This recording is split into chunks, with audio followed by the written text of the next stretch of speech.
400 plus पहुंचने वाले उस फॉर्मूले की बात करते हैं जो बांसवाड़ा में प्रधानमंत्री नरेंद्र मोदी की तरफ से छेड़ने की कोशिश हुई है।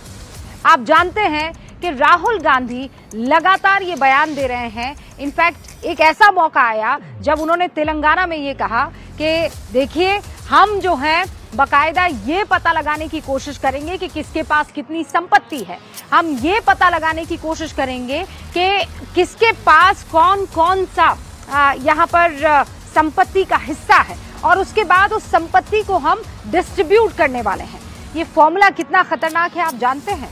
ये फॉर्मूला बंटवारा फॉर्मूला है। आप इसको समझने की कोशिश कीजिए। तो आज शुरुआत देश नहीं झुकने देंगे की इसी से।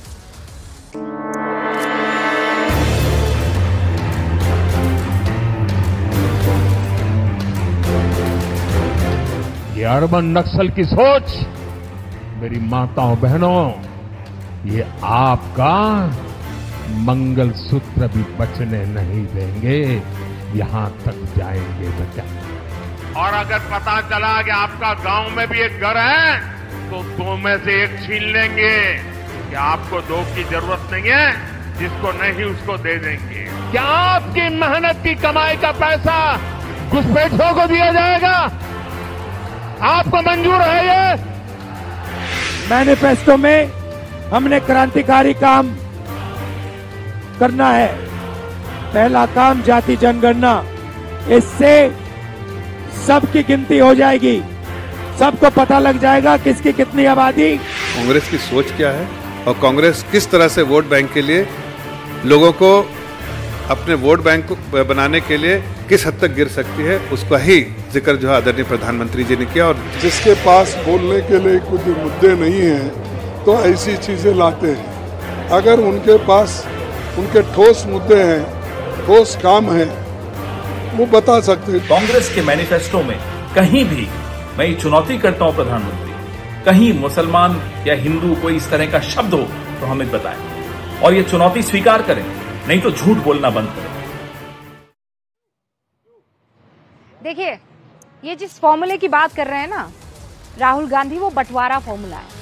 ये कार्ल मार्क्स की उस सोच पर आधारित है जो रूस जैसे बड़े देश का बंटवारा कर चुकी है और अब ये फॉर्मूला भारत की अर्थव्यवस्था को तहस नहस कर सकता है। इसके अलावा आपको ये भी समझना चाहिए कि 2006 में मनमोहन सिंह का वो बयान जो इस वक्त पूरे देश में वायरल हो रहा है, जिसे कई मीडिया कर्मियों की तरफ से और कई ऐसे संस्थानों की तरफ से, कई ऐसे YouTube चैनल्स की तरफ से कहा गया है कि वो बयान जिस तर्ज पर फैलाया जा रहा है कि माइनॉरिटीज का सबसे पहला हक है, वो झूठा बयान है। उस झूठे बयान को कहने वालों की सच्चाई क्या है वो भी आपको बताएंगे। लेकिन सबसे पहले आपको दिखाते हैं कि राहुल गांधी जो बात कह रहे हैं और प्रधानमंत्री उस पर जो काउंटर अटैक कर रहे हैं, वो कैसे महिलाओं के मंगलसूत्र तक, यानी वो मार्क्सवादी फॉर्मूला बंटवारे का बंटवारा सूत्र कैसे महिलाओं के मंगलसूत्र तक पहुंचा है। आप देखिए इस रिपोर्ट में।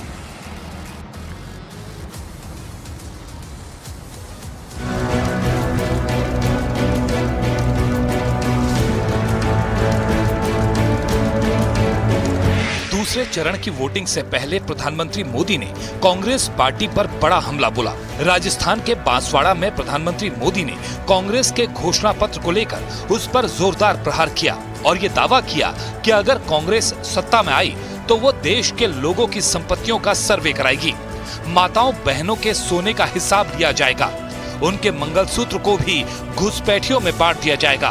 पीएम मोदी ने कहा कि ये बात वो नहीं कह रहे हैं, कांग्रेस पार्टी ने खुद अपने घोषणा पत्र में कही है। क्या आपकी मेहनत की कमाई का पैसा घुसपैठियों को दिया जाएगा? आपको मंजूर है ये कांग्रेस का मैनिफेस्टो कह रहा है। भाइयों बहनों, ये अर्बन नक्सल की सोच मेरी माताओं बहनों, ये आपका मंगलसूत्र भी बचने नहीं देंगे। यहां तक जाएंगे मैं कहने आया हूं। कुछ दिनों पहले ही राहुल गांधी ने हैदराबाद में एक रैली में कहा था कि अगर कांग्रेस पार्टी जीती तो वो एक आर्थिक सर्वेक्षण करवाएंगे जिसमें लोगों के बीच संपत्ति विवरण का पता लगाया जाएगा। इसके अलावा कांग्रेस पार्टी ने अपने घोषणा पत्र में भी ये सोशियो इकोनॉमिक सेंसस की बात कही है, जिसको लेकर प्रधानमंत्री मोदी ने कांग्रेस पार्टी पर ये आरोप लगाए। लेकिन अब कांग्रेस के नेता प्रधानमंत्री मोदी पर ध्यान भटकाने का आरोप लगा रहे हैं। मैनिफेस्टो में हमने क्रांतिकारी काम करना है। पहला काम जाति जनगणना, इससे सबकी गिनती हो जाएगी, सबको पता लग जाएगा किसकी कितनी आबादी। उसके बाद इकोनॉमिक सर्वे होगा, फाइनेंशियल सर्वे होगा, हिंदुस्तान की सब संस्थाओं का सर्वे होगा। सबको पता लग जाएगा हिंदुस्तान के धन में किसकी कितनी भागीदारी है। पहले राहुल गांधी ने एक ट्वीट किया जिसमें उन्होंने लिखा कि पहले चरण के मतदान में निराशा हाथ लगने के बाद नरेंद्र मोदी के झूठ का स्तर इतना गिर गया है कि अब वो घबरा कर जनता को मुद्दों से भटकाना चाहते हैं। भारत भटकेगा नहीं। इसके बाद कांग्रेस पार्टी के दूसरे नेताओं ने भी प्रधानमंत्री मोदी पर हमले शुरू कर दिए और अब इसको लेकर सियासी हंगामा शुरू हो गया है। कांग्रेस के मैनिफेस्टो में कहीं भी, मैं ये चुनौती करता हूं प्रधानमंत्री को, कहीं मुसलमान या हिंदू कोई इस तरह का शब्द हो तो हमें बताएं और ये चुनौती स्वीकार करें, नहीं तो झूठ बोलना बंद करें। सबसे ज्यादा भारत सरकार को पैसा पूरे भारत से मिलता है तो मुंबई से और दक्षिण भारत से मिलता है। मोदी जी, आप देश को तोड़ने का काम कर रहे हैं, आप देश को कमजोर करने का काम कर रहे हैं। प्रधानमंत्री जी ने जो कहा उसका जो रेफरेंस उन्होंने दिया, जो मनमोहन सिंह जी ने कहा था, उस रेफरेंस पे उन्होंने कहा, और इस बात को देश की जनता को उजागर करना जरूरी है कि कांग्रेस की सोच क्या है।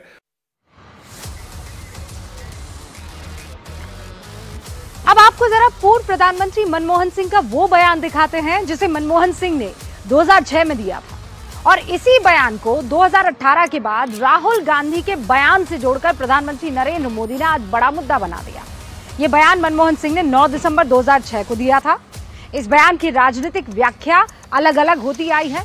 बीजेपी कहती है कि मनमोहन सिंह ने कहा था कि देश के संसाधनों पर पहला हक मुसलमानों का है, जबकि कांग्रेस कहती है कि मनमोहन सिंह ने समाज के सभी पिछड़े वर्ग के लिए ऐसा कहा था। सुनिए आप भी।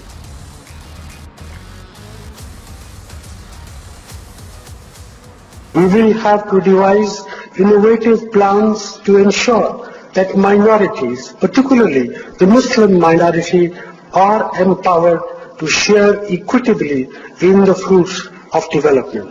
They must have the first claim on our resources. Manmohan Singh को याद करो, उन्होंने कहा कि पैसा पर, रेवेन्यू पर, संसाधन पर सबसे पहला अधिकार माइनॉरिटी का है। ये कांग्रेस पार्टी कहती है और हम कहते हैं। एक उर्दू अखबार में आर्टिकल छप चुका है। राहुल गांधी ने अपने इंटरव्यू में कहा कि कांग्रेस मुसलमानों की पार्टी है। उर्दू अखबार के इस दावे का राहुल गांधी ने कभी खंडन भी नहीं किया। विकीलीक्स का दावा है कि 2010 में राहुल ने अमेरिकी राजदूत से कहा था, ये विकीलीक्स का दावा है कि भारत हिंदू कट्टरवाद आतंकी संगठन लश्कर-ए तैयबा से भी ज्यादा खतरनाक है। लेकिन आज सवाल कांग्रेस के तुष्टीकरण के आरोप से ज्यादा राहुल गांधी की बंटवारे वाली सोच को लेकर है। राहुल गांधी कम्युनिस्ट विचारधारा की तरह जितनी आबादी उतना हक की बात कर रहे हैं। राहुल कह रहे हैं कि कांग्रेस सत्ता में आई तो सर्वे होगा, फाइनेंशियल सर्वे होगा, भारत की संपत्ति पर किसका कितना नियंत्रण है इसके लिए सामाजिक आर्थिक सर्वे कराया जाएगा। तो सवाल यह है कि राहुल गांधी देश की संपत्ति का क्या समान वितरण चाहते हैं, और क्या यह सोच देश की अर्थव्यवस्था को तहस नहस करने वाली नहीं है। राहुल भारत के धन में किसकी कितनी भागीदारी पता लगाने का जो दावा कर रहे हैं उसे आप राजनीति का रॉबिन हुड सिंड्रोम समझिए। सवाल यह है कि राहुल गांधी और कांग्रेस ये पता लगाकर करेंगे क्या कि भारत में किसके पास कितना धन है। क्या राहुल गांधी चाहते हैं कि भारत में कट्टर जो साम्यवादी फॉर्मूला है वो लागू हो जाए? क्या राहुल गांधी भारत में धन संपत्ति का एक समान वितरण चाहते हैं? क्या राहुल गांधी चाहते हैं कि अमीरों और उद्योगपतियों से धन लेकर गरीबों को बांट दिया जाए? अगर राहुल गांधी के आर्थिक सर्वेक्षण का मतलब यह है कि वो भारत में धन संपत्ति का एक समान वितरण चाहते हैं, तो ये सोच देश में उद्योगों और उद्योगपतियों को बेमौत मारने वाली हो सकती है। ये सोच भारत की दोबारा गरीबी की गहरी खाई में ढकेल सकती है, क्योंकि राहुल गांधी जिस बंटवारा फॉर्मूले की बात कर रहे हैं वो रूस, चीन जैसे बड़े बड़े साम्यवादी देशों में फेल हो चुकी है। तो ऐसी सोच भारत में उद्योग और उद्योगपतियों को बेमौत मारने वाली नहीं होगी। ऐसी सोच भारत को दोबारा गरीबी की खाई में ढकेलने वाली बताइए नहीं होगी। राजस्थान ही में प्रधानमंत्री नरेंद्र मोदी ने कल एक बहुत बड़ा वक्तव्य दिया। पूरा का पूरा विपक्ष आप लोगों के खिलाफ है और कह रहा है कि क्योंकि आप लोगों को हार नजर आ रही है इसीलिए आप लोग हिंदू मुसलमान कर रहे हैं। देखिए, वक्तव्य क्या था? कांग्रेस पार्टी के तत्कालीन सरकार के यूपीए की सरकार के मुखिया अगर ये कहें कि देश के संसाधनों पर पहला अधिकार अल्पसंख्यक समुदाय का है, मुसलमान का है, तब वो राजनीति नहीं। और जब हम कहें कि उसके बजाय देश के संसाधनों पर पहला अधिकार गरीब का है, तो वो राजनीति का विषय हो गया। या आलोचना करने वाले जिन्होंने तुष्टीकरण की राजनीति की है, उनको गरीब के घर में रोशनी होती हुई जब दिखाई देती है और गरीबी हटाओ के झूठे नारों पर राजसत्ता प्राप्त करने वालों को जब गरीब के घर में परिवर्तन होता हुआ दिखाई देता है, देश का लगभग 18% गरीब गरीबी की रेखा से बाहर निकलता हुआ दिखाई देता है, 25 करोड़ लोग मध्यम वर्ग में जाते हुए दिखाई देते हैं, तब जो वोट बैंक खिसकता हुआ दिखता है, उसकी बौखलाहट जो है वो इस तरह की प्रतिक्रियाओं को जन्म देती है। ये पूरा इंटरव्यू आप आगे देखेंगे, लेकिन अब जरा आगे बढ़ते हैं। 2024 के चुनाव की एक दिलचस्प खबर